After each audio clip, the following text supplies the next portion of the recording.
Hello and welcome back to Kim Reads. We're going to start the next Kit story. Happy birthday, Kit.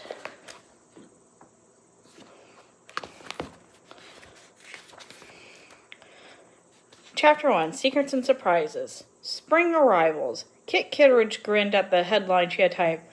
Spring, she thought, now there's a word with some bounce to it. It was a sunny Saturday morning in April.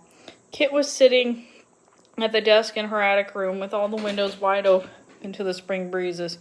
She and her best friend Ruthie were making a newspaper. What Kit was supposed to be doing was making her bed, but the newspaper was much more fun.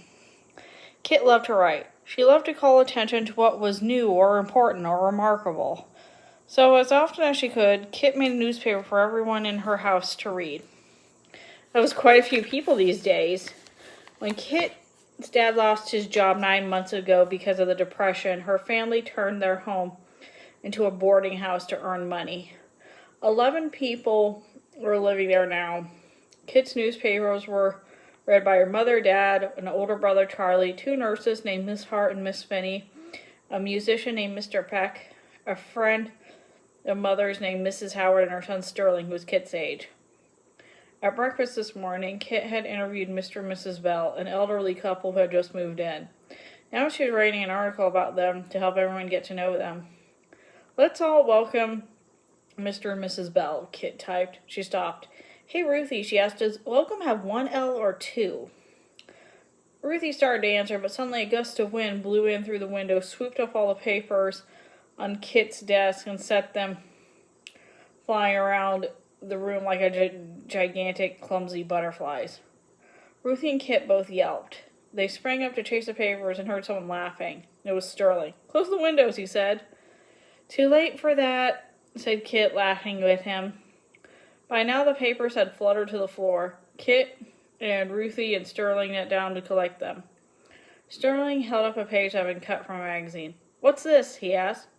Nothing, said Kit, snatching it away. Nothing? Asked Sterling, in his voice that was surprisingly low for someone so little and skinny. Well, said Kit, it's a secret. Oh, said Sterling and Ruthie together. Kit thought quickly. Her friends were good at keeping secrets. She knew this for sure.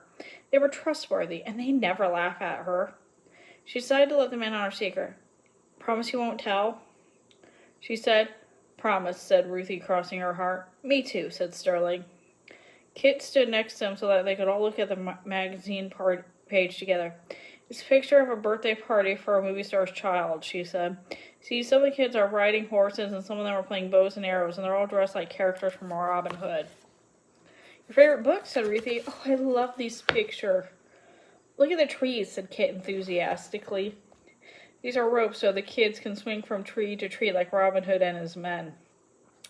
And there are tree houses on different branches, and there's even one at the top of the tree like the tower of a castle. Some of the kids are eating birthday cake up there. Wow, said Sterling quietly. He looked at Kit. His gray eyes were serious. I think I know why this is a secret, he said. Because my birthday is coming up in May, and I don't want my parents to know. I would love to have a party like this one. Kit burst out. It would only make them feel bad. I know they hate always having to say we don't have enough money. Ruthie looked sorry and Sterling nodded. Kit was sure they understood. They both knew that the Kitteridges were just scraping by. If Mr. Kitteridge's Aunt Millie had not sent them money, the Kitteridges would have been evicted from their house right after Christmas because they could not pay the bank what they owed for the mortgage. Kit took one last longing at the picture, folded it carefully, and put it away in her desk drawer. Don't forget you promised not to tell anyone my secret, she said, especially not my mother. She's so busy now that she has to cook and clean for 11 people. Kit sighed. I know I can't have a party like the one in this picture. I shouldn't really want a party at all, but I can't help it. I do. I think, Sterling said slowly, that's okay to want something, even if it seems impossible. Isn't that the same as hoping? That's right, said Ruthie, and a hope is always good if we just give them up on something. How will anything get better? Hope is always good, Kit repeated. She grinned and tilted her head toward the drawer where the picture of the party was hidden. Even, she said, if it has to be a secret. Ruthie went home,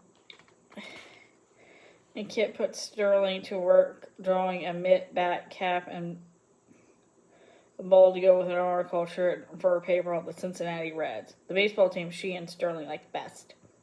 While he drew, Kit went to work for herself. She took the sheets off the bed. She was careful not to tear them. They were worn so thin that she could almost see through the middles. But there was no money to buy new sheets, and what good sheets there were had to be saved for the boarders' beds. "See you later," she said to Sterling as she carried the sheets downstairs. "Okay," said Sterling, busy drawing. Every Saturday it was Kit's job to change the sheets on all the beds. She gathered the used sheets, washed, dried, and ironed them, and then remade the bed with clean sheets. Miss Hart and Miss Finney always left their sheets in a neatly folded bundle next to the laundry tubs. And Mrs. Howard was so persnickety that she insisted on doing all the laundry herself.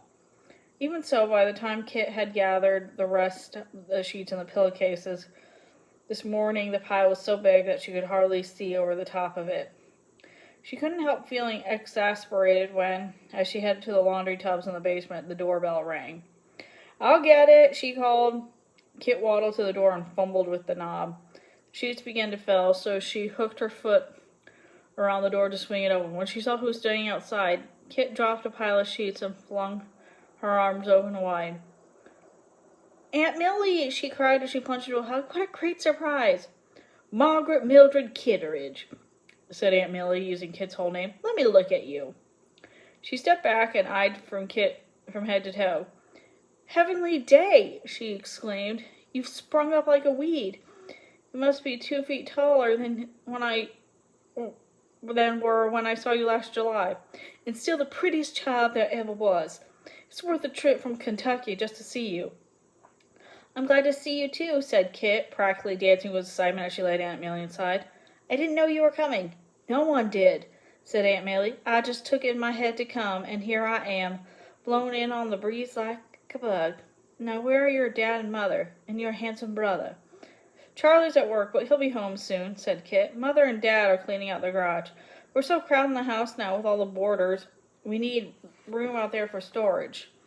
As she spoke, Aunt Millie put her suitcase and basket in the corner. She took off her hat and coat, put her gloves in her purse, and hung her things neatly on a hook in the wall. She turned and saw a pile of sheets Kit had just dropped. "Changing sheets today, are we?" she observed. "Ought to do it on a Saturday, with everyone underfoot. Still, it's a good drying day today." She scooped out half a pile. "We'd better begin." "But Aunt Millie," said Kit as she picked up the rest of the sheets, "don't you want to say hello to Mother and Dad first?" "Time enough for that after we get the laundry started," said Aunt Millie. "Work before pleasure." "Come on, Margaret Mildred. If we dilly-dally, we'll waste the best sunshine." Kit grinned. "That's Aunt Millie for you," she thought. "Never waste a thing, not even sunshine." Aunt Millie was not really Kit's aunt, or Dad's either. Mother said that calling her aunt when she was no relation was a very countrified thing to do, and they should call her Mrs. Mildred because it showed more respect. But Aunt Millie pooh-poohed putting on such airs. "Call me anything except late for dinner," she'd say, and so Aunt Millie she remained. Besides, she and her husband Birch were the only family Dad had known. They adopted Dad after his parents died when he was a boy. Uncle Birch worked in the coal mine in Mountain Hollow, Kentucky until he died. Kit's family visited Aunt Millie every 4th of July, but Aunt Millie never came to Cincinnati. "Too many people, not enough animals," she always said. So this visit was a big surprise. If Dad's from Kentucky, I wonder how he ended up in Ohio. "I can't wait till Mother and Dad see you," said Kit as she put on the sheets and sudsy water to soak. "They'll be so glad you came for a visit." Out of the blue, said Aunt Millie. She smoothed her dress, straightened her shoulders, and smiled at Kit. "Lead on, Macduff," she said, pointing to the basement stairs. Kit was used to the way Aunt Millie quoted poetry and Shakespeare right in the middle of a normal conversation. Aunt Millie had been the school teacher in Mountain Hollow ever since Uncle Birch died, and she couldn't stop herself from teaching wherever she was. The sunshine was dazzling after the dimness of the basement. Kit squinted, and Aunt Millie shaded her eyes across the yard. "Mother and Dad!" Kit cried. "Come see our surprise." Mother and Dad came out of the garage blinking from the brightness and from amazement. "Aunt Millie!" Dad exclaimed, striding toward the hut. "How wonderful! I'm so glad to see you." "I'm so glad to see you, too," Aunt Millie said. "Miss Mildred, we're honored," said Mother. "It's so kind of you to make this trip. You look well." "Fit as a fiddle," said Aunt Millie. "And twice as stringy," she and Dad finished together. Dad threw back his head and laughed with Millie at their old joke. Kit beamed. It had been a long time since she heard Dad laugh so heartily.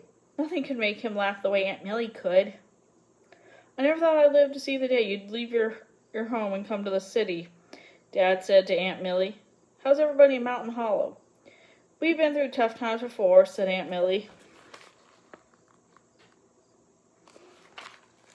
"We'll make it through this rough patch, but the town's been hit pretty badly by this depression.